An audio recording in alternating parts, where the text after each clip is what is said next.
Hi everyone, I am विशाल। यार कोई laptop वैपटॉप रख दे यहाँ पर, कोई सीरियस भी नहीं लेगा वीडियो को। और ऐसे बैठ के प्रॉपर्टी डीलर तो नहीं लग रहा हूँ। Hello everyone, I am Vishal and I am a software engineer at Microsoft. आज मैं आपके साथ अपने कैंपस प्लेसमेंट की जर्नी शेयर करने वाला हूँ। 2016 के अंदर मेरा एडमिशन हुआ DTU के अंदर। फर्स्ट सेमेस्टर के अंदर मुझे कोई आइडिया नहीं था कोडिंग का। एंड उस टाइम पर बस मैं कैंपस के जो एग्जाम्स वगैरह होते थे वो सब देता था। एंड मेरा CGPA अप्रॉक्स 6.5 था। मुझे नहीं पता था कि बाकी लोग क्या कर रहे हैं। तो मैंने सेकंड सेमेस्टर के अंदर एक वर्ड सुना कोडिंग क्लास के अंदर कि बच्चे कोडिंग कर रहे हैं। And I had no idea what is coding. तो मैंने लोगों से पूछा तो दे सेड कि वो हैकररैंक कर रहे हैं। एंड उस टाइम पर सीरियसली ये लेवल था कि मुझे आइडिया नहीं था कि हैकररैंक एक ऐप है, एक वेबसाइट है, एक प्रोजेक्ट है या क्या चीज़ है हैकररैंक। तो मैंने लोगों से पूछा, तब मुझे पता चला कि हैकररैंक एक वेबसाइट है जहाँ पर यू कैन सॉल्व प्रॉब्लम्स। तो मैंने उस हैकररैंक पे अपना अकाउंट बनाया। मैंने वहाँ पर क्वेश्चन ट्राई करे सॉल्व करने के। तो जब मैंने वहाँ सॉल्व करे तो ऑनेस्टली मुझे मज़ा नहीं आ रहा था और मेरे से चीज़ें सॉल्व नहीं भी हो रही थी। तो मैंने बाकी लोगों की हेल्प ली, उनसे पूछा कि कैसे करते हैं, क्या करते हैं यहाँ पर। उन्होंने मुझे समझाया एंड मैंने आगे चीज़ें सॉल्व करता रहा क्वेश्चंस। तो उस टाइम पर जो मेरी मोटिवेशन थी वो मोटिवेशन ये थी कि जब मैंने अकाउंट बनाया मेरी रैंक थी 1,75,000। तो मेरी मोटिवेशन थी कि मैं इस रैंक को 60,000, 50,000, 40,000 तक लेकर जाऊँ। और उसके लिए मैंने क्या किया कि मैंने क्वेश्चन तो सॉल्व करे, लेकिन मैं उसमें लिमिटेड टेस्ट केस चलाकर भी आगे बढ़ जाता था क्योंकि वो मेरी रैंक को थोड़ा सा पुश देते थे। बट इससे मैं सीख कुछ नहीं पा रहा था। जितने टेस्ट केस मेरे कंफर्ट जोन में सॉल्व करता था बस मैं उस पर सेटिस्फाई हो जाता था। तो वो एक अप्रोच मेरी गलत थी। उसके बाद मैं आगे बढ़ा। मेरा सेकंड ईयर आया। सेकंड ईयर में मुझे पता लगा कि इस कैंपस प्लेसमेंट नेक्स्ट ईयर से स्टार्ट हो जाएंगी एंड इंटर्नशिप्स के लिए कंपनीज आएंगी। तो मैंने स्टार्ट करी मतलब प्रिपरेशन, और मैं हैकररैंक के अलावा कोड शेफ करने लगा और मैं इसी तरह की प्रॉब्लम सॉल्व कर रहा था। सेकंड मिस्टेक जो मैंने उस टाइम पर करी कि मैंने सारे के सारे डाटा स्ट्रक्चर्स नहीं समझे। मैंने मैप्स का यूज, मैंने सेट का यूज, प्रायोरिटी क्यूज का यूज मैंने नहीं समझा। क्वेश्चंस को बस सॉल्व करने लग जाता था लॉजिक के हिसाब से, लेकिन उसमें नई अप्रोचेस क्या यूज करने चाहिए, नए कौन से डाटा स्ट्रक्चर यूज करने चाहिए, उनका मैं यूज भी नहीं करता था और मुझे आइडिया भी नहीं था कि वो यूज कैसे होते हैं। तो ये मैंने सेकंड मिस्टेक करी, बस प्रॉब्लम सॉल्विंग में लगा रहा। सेकंड ईयर मेरा ऐसे चलता रहा। बट फोर्थ सेमेस्टर के अंदर मैंने थोड़ी तैयारी करी एंड मैंने उस टाइम पर मजदू कोडिंग क्वेश्चंस वगैरह गीक से करे। मैं ये सब पढ़ने के बाद अपने थर्ड ईयर में जब कंपनी स्टार्ट हुई तो जून जुलाई के अंदर प्रिपरेशन मेरी हो गई थी। और उस टाइम पर तो हैकररैंक और कोड शेफ करके ऐसा लग रहा था कि 1 करोड़ का पैकेज तो कहीं नहीं गया, 2-4 लाख ऊपर ही आएंगे, कम का तो मतलब ही नहीं है। और ये प्रिपरेशन लेकर मैं कैंपस प्लेसमेंट में स्टार्ट हुआ जाना। तो वो ब्लू शर्ट पहनी, वो ब्लू शर्ट के साथ एक अच्छी फील थी कि यार अब से फॉर्मल पहन के जाया करेंगे कॉलेज। 25 जुलाई से इंटर्नशिप स्टार्ट हुई एंड RCCM, डीशो ये कंपनीज आने लगी जिन्होंने CGPA रखा 8। मेरा CGPA था अप्रॉक्स 7। तो I was not eligible to sit for those companies. तो वो कंपनीज चली गई। उसके बाद धीरे धीरे 7 CGPA वाली कंपनीज आई। मैंने ट्राई करा उन कंपनीज में, मैं बैठा, मैंने ऑनलाइन टेस्ट दिए। तो मेरा ऑनलाइन टेस्ट क्लियर नहीं हुआ। मैं फिर घर आया, जो क्वेश्चन आज मेरे टेस्ट में आया था मैंने वो प्रैक्टिस करी घर पे, फिर वो सेम ब्लू शर्ट पहनकर, और फिर दोबारा रिजेक्ट होकर घर आ गया। ये मेरे साथ लगातार चलता रहा जुलाई से लेकर, और पूरा अगस्त, पूरा सितंबर सेम यही चला। मैं जाता था, ऑनलाइन टेस्ट देता था एंड बस रिजेक्ट होकर वापस आ जाता था। अब एक टाइम ऐसा आ गया कि मैंने टेस्ट दिए और मैं टेस्ट देकर मुझे पता होता था कि शॉर्टलिस्ट 1 आवर 2 आवर में आ जाएगी, मैं स्टिल घर निकल जाता था क्योंकि वो पता था कि जब नहीं क्लियर हो रहा है तो आज भी क्या ही हो जाएगा। तो वो एक फेज देखा जो काफ़ी ख़राब था। वो नवंबर दिसंबर तक चलता रहा एंड आई थॉट कि चीज़ें अब ठीक होगी, अब ठीक होगी। लोग मोटिवेट कर रहे थे कि लगेगी इंटर्नशिप, नहीं लग पा रही थी। कोई कंपनी क्रैक नहीं हो रही थी, ऑनलाइन टेस्ट क्लियर नहीं हो रहा था। तो वो जो ब्लू शर्ट 25 जुलाई को बहुत अच्छी लग रही थी, अब वो ख़राब लगने लगी थी। अब बस मन कर रहा था कि इस शर्ट को उतार दो। दिसंबर की बात है, टेक्सेट गो नाम का प्रोग्राम आया माइक्रोसॉफ्ट से।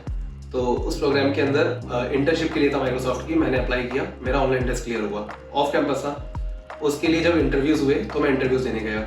इंटरव्यूज के अंदर जो फर्स्ट राउंड था वो था ग्रुप फ्लाई राउंड, जिसे पेन पेपर टेस्ट भी कहते हैं। तो 2 क्वेश्चंस मिले और हमने पेपर पे आंसर्स लिखे एंड वो पेपर सबमिट हो गए।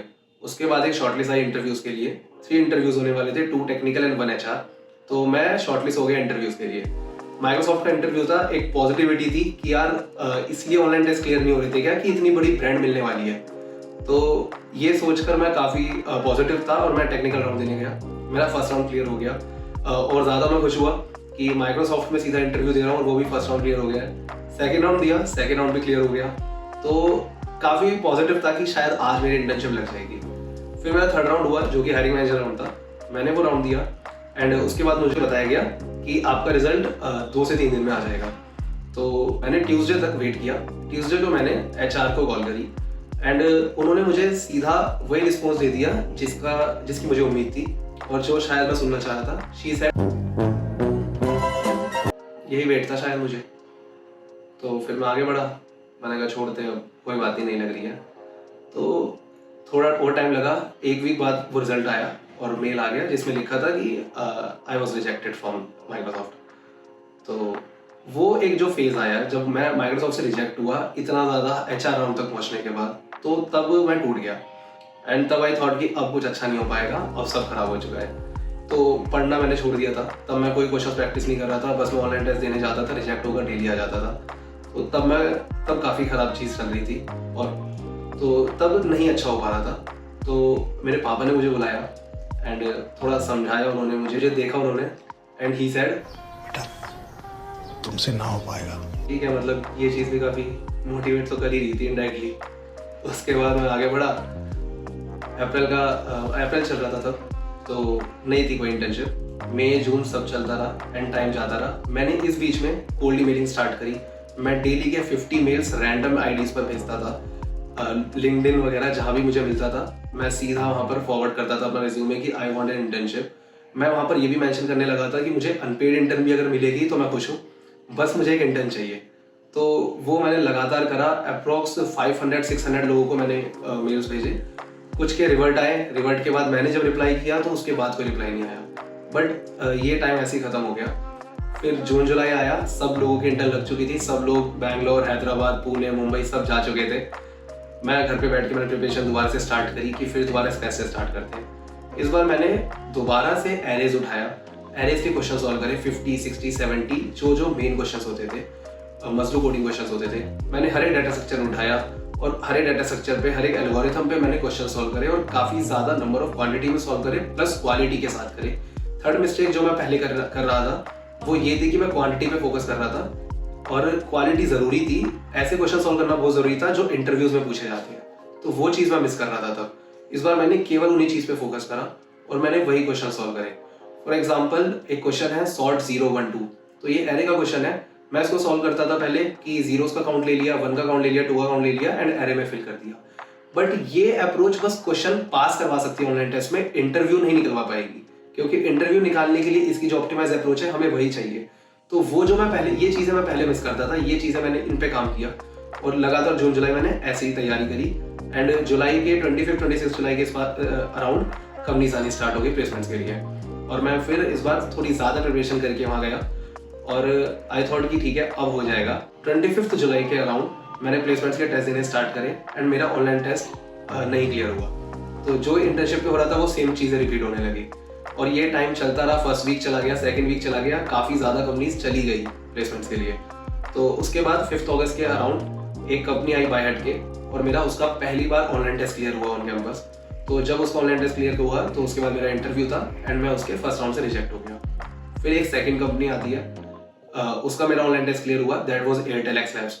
तो एयरटेल एक्स लैब्स के अंदर सबसे पहला मैं था जिसका फर्स्ट राउंड क्लियर हो गया टेक्निकल, एंड सेकंड राउंड में भी सबसे पहला मैं था जो रिजेक्ट हो गया। तो एयरटेल भी मेरे हाथ से चली गई। बट अब ऑनलाइन टेस्ट क्लियर होने लगे थे, इंटरव्यूज क्लियर नहीं हो रहे थे।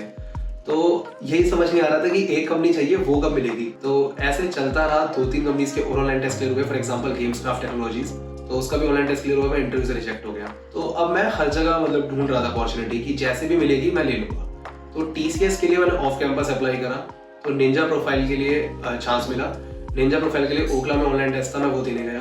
तो मेरा ऑनलाइन टेस्ट क्लियर हुआ and I got one mail कि आप डिजिटल के लिए भी अप्लाई कर सकते हो। तो डिजिटल प्रोफाइल के लिए फिर अप्लाई किया और वाला भी मेरा टेस्ट क्लियर हो गया एंड उसका इंटरव्यू 17 अगस्त को शेड्यूल हो गया। 14 अगस्त को UHG का ऑनलाइन टेस्ट था, मैंने UHG का ऑनलाइन टेस्ट दिया। टेस्ट देकर मैं घर आया, I was waiting for the results. तो नेक्स्ट डे शॉर्टलिस्ट आती है 15 अगस्त को और उस शॉर्टलिस्ट में मेरा नाम था कि अब मैं इंटरव्यू देने जा रहा हूँ। तो 16 अगस्त को मैं इंटरव्यू देने गया। मेरा फर्स्ट राउंड अर्ली मॉर्निंग हो गया and first round was very good, मतलब काफ़ी अच्छा हुआ। तो वो आई वॉज श्योर कि ठीक है मेरा फर्स्ट राउंड तो क्लियर हो रहा है। उसके बाद मैंने वेट किया, काफ़ी ज़्यादा वेटिंग पीरियड था वहाँ पर, काफ़ी ज़्यादा कैंडिडेट्स थे। तो फिर मेरे सेकंड राउंड में गया, मेरा सेकंड राउंड भी हो गया एंड दे सेड कि आप वेट करिए। तो I was waiting for the result. फिर अराउंड 7 PM मुझे थर्ड राउंड के लिए कॉल आई जो कि HR राउंड था and it was like a normal discussion. जहाँ पर दे जस्ट आस्क्ड मी कि आपको रिलोकेशन से प्रॉब्लम वगैरह तो नहीं है, एंड कोई टेक्निकल क्वेश्चंस या कोई एचआर क्वेश्चंस नहीं थे उस राउंड में। तो मैंने वो राउंड दिया एंड अराउंड 8:30 PM उन्होंने हम सबको बुलाया and they announce the result. तो वो उस टाइम पर मेरा उस लिस्ट के अंदर नाम था, तो UHG में मेरी प्लेसमेंट हो गई थी। वो एक काफ़ी खुशी हुई उस पॉइंट ऑफ कि 2 साल से फेल हो रहा था लगातार। फर्स्ट डे कॉलेज के यही सोचा था कि प्लेसमेंट किस दिन लगेगी, और अब वो दिन था जिसके लिए इतना वेट किया कि प्लेसमेंट लगी है। तो काफ़ी खुश था, घर पे बताया, सबको बताया, सभी खुश थे। तो अब जब ये खुशी थी तो फिर थोड़ा खुशी तो मनानी थी। तो जिस रात खुशी मनाई, ये भूल गया था कि अगली सुबह इंटरव्यू है TCS का, तो वो खुशी थोड़ी ज़्यादा हो गई, इसलिए इंटरव्यू देने जा नहीं पाया। तो सबने बोला था कि इतना वेट कर रहा है, इतना रिजेक्ट हो रहा है, तो ज़रूर कुछ अच्छा मिलेगा। इसमें समझ तो आया नहीं मुझे कि अच्छा तो क्या ही हो गया। माइक्रोसॉफ्ट हो जाती तो ज़्यादा बेटर हो जाता, UHG में कोई खास बात थी नहीं ऐसी। गजब बेइज्जती है।